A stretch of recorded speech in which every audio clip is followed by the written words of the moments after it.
Hola, somos el equipo número 6 y nosotros vamos a hablar sobre el condicionamiento clásico de Pavlov. Mi nombre es Ana Marcela Núñez Delgado y yo voy a dar inicio con la vida y obra de Pavlov. Iván Petrovich Pavlov nació en 1849 en Rusia. Estudió fisiología de los animales y química en la Facultad Físico-Matemática de la Universidad de San Petersburgo. En 1875 ingresó a la Academia de Medicina y Cirugía para obtener el título de doctor en medicina, el cual era indispensable para poder dar cátedra de fisiología. En 1879 elaboró su tesis Los nervios eferentes del corazón y para 1903 realizó el ensayo Psicología experimental y psicopatología de los animales, donde aborda el tema del reflejo condicionado. Su objetivo era investigar el reflejo condicionado o actividad nerviosa superior. Él reconoce la influencia de diversas personas.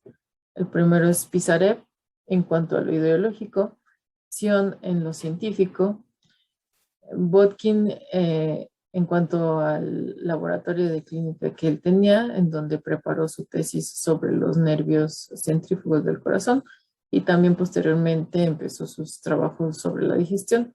Con estos trabajos, Pavlov obtuvo reconocimiento en el extranjero. También, por último, reconoce la influencia de Heidenheim y Ludwig, con quienes perfeccionó sus técnicas fisiológicas. Para los 41 años de edad recibió una cátedra, un laboratorio personal y 2 plazas a la vez. Las plazas fueron de profesor de farmacología en la Academia de Medicina Militar y la de director del Departamento de Fisiología en el Instituto de Medicina Experimental. En 1904 obtuvo el Nobel de Medicina por su investigación en el área de la fisiología nerviosa de los procesos digestivos. Continuamos con el método, el reflejo condicionado como vía de acceso para el estudio del cerebro.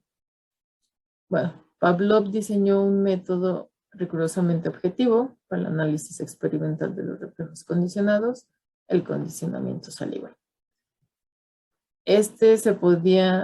Con este método se podían obtener datos precisos sobre el funcionamiento de las regiones corticales y subcorticales.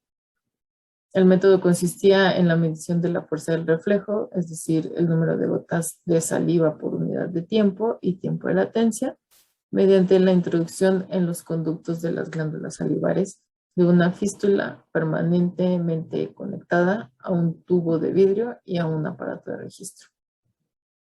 ¿Cómo se hizo cómo se abordó este método? Se hizo mediante el experimento de colocar un perro atado a una plataforma donde se le presentaba un estímulo incondicionado, un estímulo neutro, y bueno, él obtenía respuestas, ¿no? Se empezaba primero, este procedimiento, este experimento consta de 3 etapas. Una es antes del condicionamiento, durante el condicionamiento y después del condicionamiento. Antes del condicionamiento se tiene un estímulo incondicionado. Este estímulo incondicionado es la comida. Con este estímulo el perrito genera una respuesta incondicionada que es la salivación. Posteriormente se le muestra un estímulo neutro que es la campana y se hace sonar. Este sonido no provoca ninguna respuesta en el perrito. Después de estos 2 pasos, se entra a la etapa durante el condicionamiento, donde se muestra el estímulo incondicionado, que es en este caso la comida, y también se muestra o se hace sonar el estímulo neutro, que es la campana. Con estos 2 estímulos se obtiene la salivación, que es la respuesta incondicionada que ya habíamos obtenido anteriormente. Sin embargo, ya después del condicionamiento, se hace sonar la campana. En este paso, ya la campana es un estímulo condicionado y la salivación va a ser una respuesta condicionada. Aquí ya no se presenta la comida, sin embargo el perrito sigue salivando ante el ruido de la campana. Em, este experimento también se obtiene el mismo tipo de respuesta, es decir, la salivación. Por ejemplo, cuando la persona que alimenta al perrito va caminando y el perrito escucha sus pasos, simplemente con escuchar sus pasos puede generar la respuesta condicionada, que es la salivación. O al ver su plato de comida también puede presentar este tipo de respuesta condicionada. Por último, en cuanto a esto, las secreciones psíquicas no reflejan la actuación de los procesos de alto nivel, como la elección o el juicio, sino la implicación de los procesos los procesos de bajo nivel relacionados con la unión de las nuevas impresiones sensoriales con las precedentes en la región subcortical del cerebro, completamente aparte de los centros de conciencia cerebrales del córtex. Ahora bien, les voy a hablar sobre los principios del condicionamiento clásico. Tenemos la adquisición, esta es la etapa inicial del aprendizaje, cuando una respuesta se establece por primera vez y se va fortaleciendo gradualmente. También está el principio de extinción, que es cuando la aparición de una respuesta condicionada disminuye o desaparece. Sin embargo, hay ocasiones en que una respuesta aprendida puede resurgir repentinamente, inclusive después de un periodo de extinción. Este, el siguiente principio, que es el de recuperación espontánea, es justo la reaparición de la respuesta condicionada después de un periodo de descanso o un periodo de respuesta disminuida. También está el principio de generalización del estímulo, que es la tendencia del estímulo condicionado a evocar respuestas similares después de que la respuesta haya sido condicionada. Un ejemplo de este principio es un niño que le teme, por ejemplo, a las ratas color blanco. Si este niño ve un objeto blanco, borroso, pequeño, moviéndose, va a generalizar su miedo de las ratas color blanco con este otro objeto. Contrario a este principio, tenemos la discriminación del estímulo, que es la capacidad de diferenciar entre un estímulo condicionado y otros estímulos que no se han emparejado con un estímulo no condicionado. El procedimiento del condicionamiento clásico, estos procedimientos los abarca un poco mi compañera Verónica, que a continuación va a seguir con la presentación. Gracias por su atención.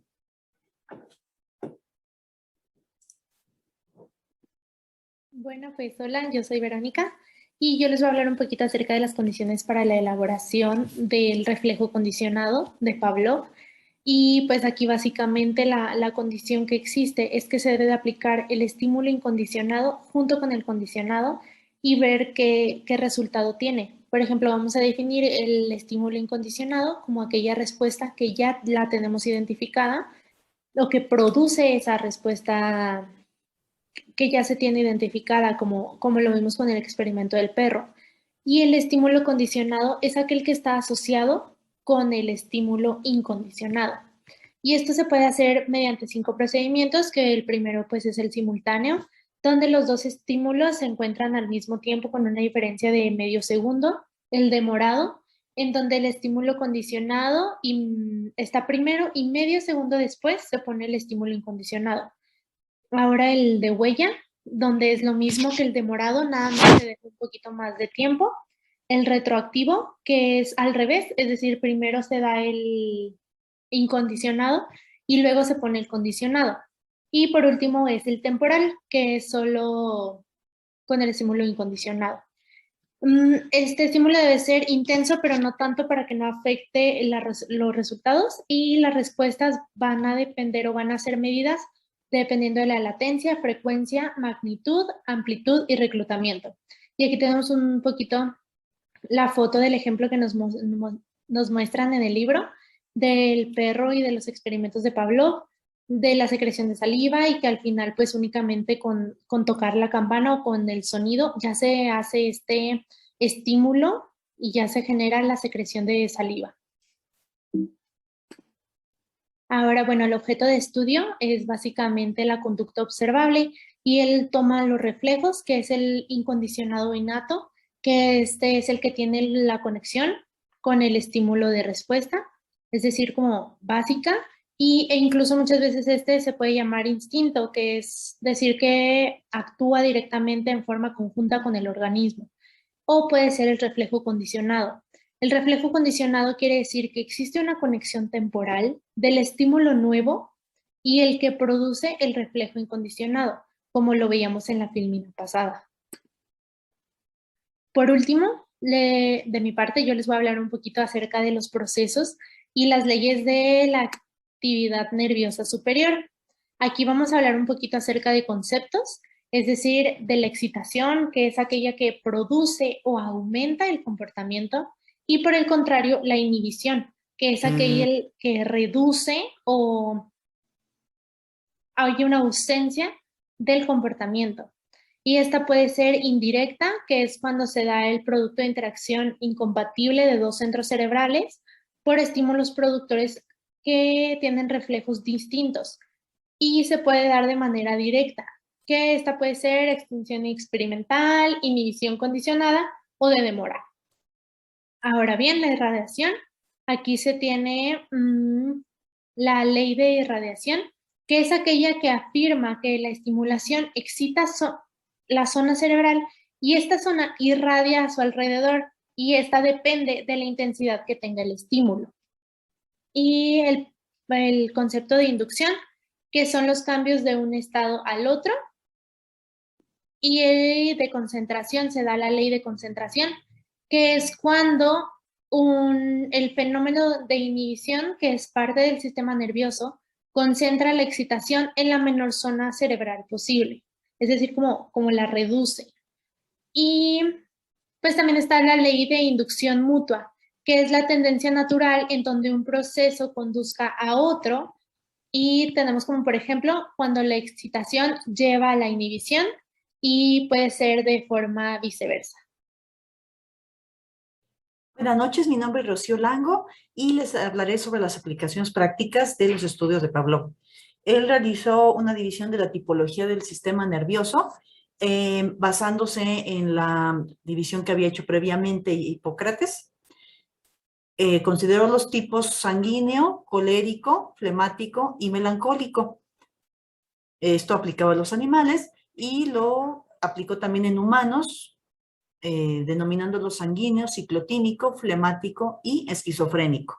De acuerdo con su teoría, los individuos pertenecientes a los tipos colérico y melancólico son los más susceptibles a enfermarse debido a que inhiben, en este caso el sistema inmune, en situaciones de estrés. No alcanzó a terminar sus estudios, pero fue su discípulo Eysenck, entre otros, pero principalmente él, quien entre 1980 y 1981 continuó desarrollando estos mismos temas. Asimismo, Pavlov realizó estudios sobre el sueño e hipnosis. No fueron continuados por sus seguidores, fue un campo que quedó descuidado durante mucho tiempo. El tema del sueño trajo la atención de Pavlov de manera accidental al notar que éste interfería en ocasiones con sus experimentos al afectar el estado de vigilia de los sujetos de estudio. Inició con descripciones meramente intuitivas hasta llegar a un exhaustivo estudio experimental. Pavlov definió el sueño como un estado generalizado de inhibición que se extiende progresivamente de los hemisferios cerebrales al área subcortical, quedando activas solamente las áreas que controlan las funciones vitales de la respiración y el latido cardíaco. Las fases del sueño se distinguen por el grado de inhibición dominante en los hemisferios cerebrales, y aunque en un inicio Pavlov distinguió 3 fases, terminó por aceptar que no era posible contabilizarlas ya que eran infinitas. En un inicio consideraba el sueño y la hipnosis como una misma cosa, pero al ir avanzando en sus estudios describió la hipnosis como una fase específica del sueño, intermedia entre la vigilia y el sueño profundo, la cual se alcanzaba mediante la repetición monótona de un estímulo, que es lo equivalente al arrullo, paralela al proceso inhibitorio del sueño, o bien mediante una acción repentina que originara una inhibición súbita, por ejemplo, cuando un animal se queda inmóvil ante una amenaza. Al darse cuenta Pavlov de la aplicación potencial de la hipnosis en humanos, desaconsejó su uso por el riesgo de manipulación de la conducta al encontrarse los individuos en este estado. Derivado de sus estudios sobre la hipnosis, Pavlov determinó que ciertos padecimientos como la esquizofrenia son el resultado de un estado hipnótico crónico, al ser una desconexión de la realidad. Al respecto de la psicopatología del sistema nervioso, Pavlov se interesó mucho en la psicopatología desde el inicio de sus estudios de reflejo condicionado y fue hasta 1918 que empezó a realizar estudios formales en este tema. Fue por accidente que descubrió el fenómeno de la neurosis experimental al observar la reacción negativa de los animales ante estímulos desagradables. Atribuyó esto al desequilibrio entre la excitación y la inhibición cortical. Ese desequilibrio se manifiesta como una patología o enfermedad y son provocados por dos sistemas de señales. El primer sistema son las excitaciones, que son estímulos físicos o biológicos y son percibidas tanto por animales como por humanos. El segundo sistema ya es el lenguaje, el cual es percibido y manejado por los humanos y que llega a ser un símbolo de las distintas excitaciones. Por ejemplo, si alguna persona se corta con un cuchillo, ese es un estímulo físico. Y posteriormente, al recordar la palabra cuchillo, o al mencionar la palabra cuchillo, evoca aquel recuerdo doloroso. Las conclusiones de nuestro trabajo, la relevancia para la psicología de los estudios de Pavlov. A pesar de que su explicación fisiológica de la conducta ha sido descartada por completo, sus aportaciones de Pavlov sobre el condicionamiento tienen gran uso en la actualidad en la terapia de conducta, psicología de la personalidad y psicología clínica. Dado que toda su investigación se realizó siempre en laboratorio, sus discípulos crearon grandes trabajos en fisiología, patología y terapéutica experimentales. Asimismo, sirvió de parteaguas para estudios de la actividad nerviosa superior y la fisiología cerebral. Fue un referente fundamental para la creación de la psicología y psiquiatría modernas en Rusia. Aunque no está relacionado con la psicología, recibió el Premio Nobel de Fisiología en 1994 por su creación del método para colocar fístulas gástricas en animales vivos. Asimismo, sus aportaciones se han aplicado en la cibernética y la electroencefalografía temprana. Estas son nuestras referencias. Muchas gracias por su atención.